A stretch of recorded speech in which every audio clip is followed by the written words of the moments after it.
Procrastination is one of the most prevalent issues people face today. It can involve both a difficulty in beginning a task and an inability to complete it, even after the task has been started. For instance, you might delay reading a book or, even if you begin reading, you might not reach the end. This pattern extends to countless activities, from studying for exams to completing work assignments, managing personal goals, and more. In fact, some chronic procrastinators manage to consistently delay or avoid tasks altogether, which results in never actually completing or even initiating what they intended to accomplish. So, how does procrastination impact our lives? The effects of chronic procrastination can be far-reaching and, at times, devastating. When procrastination becomes extreme, it can start to erode vital aspects of life, affecting relationships, work, studies, and even a person's self-esteem and confidence. Over time, someone who continually procrastinates and faces the negative results of missed deadlines or unfinished projects may start to see themselves through a harsh lens, feeling unworthy or incapable. This cycle can be incredibly disheartening, reinforcing negative beliefs and making it even harder to break out of the habit of procrastination. To truly understand procrastination and discover practical methods to manage it, it's essential to understand two fundamental aspects. The first is neurobiology. What exactly is happening in the brain of a procrastinator? Why do some people find it so challenging to initiate or complete a task, even when they're aware of the consequences of avoiding it? Why do others get stuck in this habit, despite knowing its harmful effects? Answering these questions means taking a closer look at the brain's chemical and neurological processes. The second key aspect is understanding how our behavior is produced and influenced by our thoughts. This is an area heavily studied in cognitive psychology, which examines how our thoughts can shape and reinforce behavior patterns. By exploring these two components, neurobiology and cognitive processes, we can start to build a foundation for addressing procrastination more effectively, potentially leading to healthier habits and improved productivity. To begin, let's explore the neurobiology of procrastination. A central component of this process involves a neurotransmitter called dopamine. You might have heard about dopamine before, and yes, it comes up often because it plays such a crucial role in shaping our motivations and actions. Although dopamine is relatively scarce within the central nervous system, dopaminergic pathways have an outsized impact on our behavior by generating both the motivation to begin a behavior and the persistence to sustain it once it has started. In neuroscience, motivation isn't just about excitement or enthusiasm, it's defined as behavior that is directed toward a specific goal. And the neurotransmitter that supports this drive to pursue a goal is dopamine. In our brains, we have many dopaminergic neurons, which are cells that produce and release dopamine. These neurons communicate with each other in two primary ways: phasic and tonic modes. Phasic dopamine produces quick bursts of motivation, which can spur impulsive behaviors, such as breaking a diet, drinking alcohol in inappropriate circumstances, or making rash comments. This rapid dopamine release creates a powerful urge to act in the moment, often without much consideration of long-term consequences.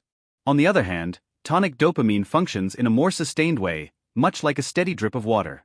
This constant, low-level release of dopamine helps us to maintain our attention and stay motivated over time.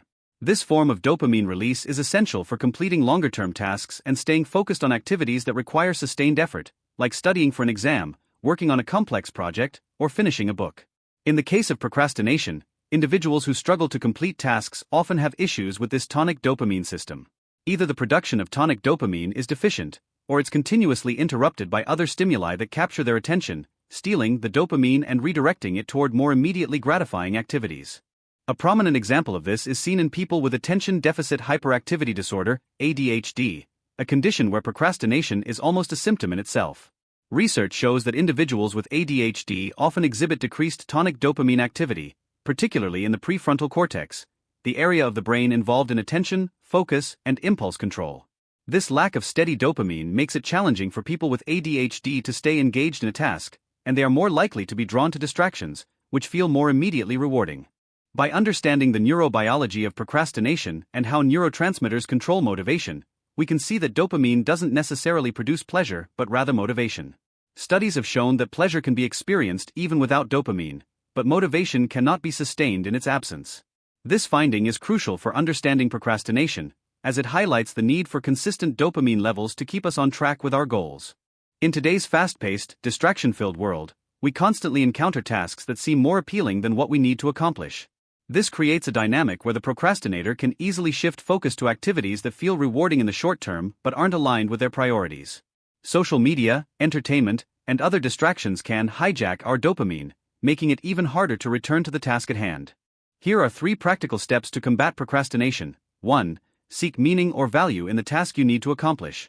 Identifying the purpose or significance behind what you're doing can increase your motivation and make it easier to start and follow through. 2. Recognize when you are procrastinating and understand why. Acknowledging procrastination when it happens and identifying the underlying reasons, like fear of failure, boredom, or even perfectionism, can help you to address it more effectively. 3. Remove distractions that might prevent you from completing the task. If you're studying, for instance, consider placing your phone in another room, turning off notifications, and creating an environment that minimizes disruptions. Small changes in your physical environment can make a big difference in your ability to stay focused. Another factor that significantly influences procrastination is perfectionism. Many people procrastinate because they are waiting for the perfect moment to start a task, fearing that starting under less than ideal conditions will lead to poor results. This mindset is common among perfectionists, who often create automatic justifications that delay action. Perfectionism can lead to a cycle of waiting for ideal circumstances, which rarely, if ever, materialize, causing further delays. If procrastination is severely impacting your life and interfering with essential responsibilities, seeking professional guidance may be a necessary step. Therapies such as cognitive behavioral therapy, CBT, have proven effective in helping individuals recognize and change patterns of thought and behavior that contribute to procrastination. Understanding your behavior, gaining control over it, and applying these practical steps can transform your productivity and the way you approach challenges in life. Ultimately, by examining both the biological and psychological aspects of procrastination, we can gain a deeper understanding of this complex habit. Addressing procrastination isn't about completely eliminating it, but about learning to recognize and manage it effectively, making it possible to achieve goals and embrace a more focused, motivated approach to life.